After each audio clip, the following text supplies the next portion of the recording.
عليكم ورحمة الله وبركاته من قناة ملوك ساد على اليوتيوب. معاكم فيديو جديد، والنهاردة هنتكلم عن ترددات قنوات SSC عبر القمر الصناعي عربسات 26 درجة شرق. وهل للقنوات SSC ترددات عبر القمر الصناعي نايل سات أم لا؟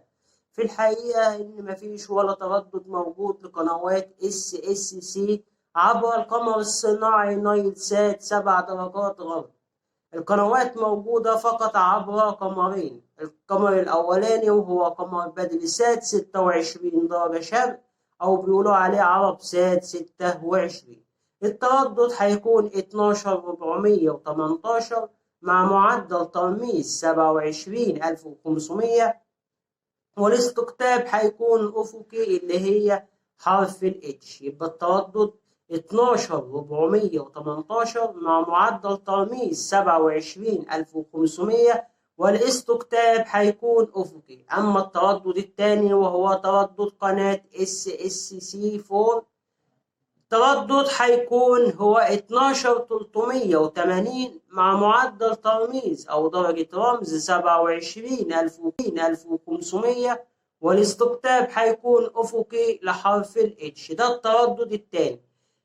أما القمر الثاني وهو قمر يوتلسات 21 درجة شرق، والقنوات بتنزل على هيئة فدات ساعة الماتشات. طيب الفدات ديت موجودة عبر قمر يوتلسات 21 درجة شرق.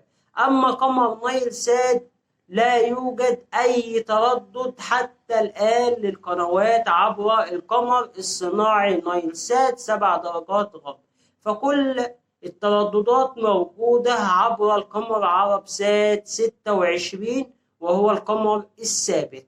الترددات 12418 مع معدل ترميز 27500، والاستقطاب هيكون أفقي اللي هي حرف الاتش.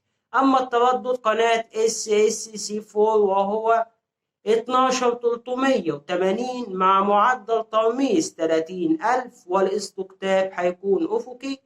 وطبعا قلنا الفدات موجودة عبر قمر يوتلسات 21 درجة شرق. وطبعا الترددات متغيرة، يعني ترددات مش ثابتة، كل مرة بتتغير.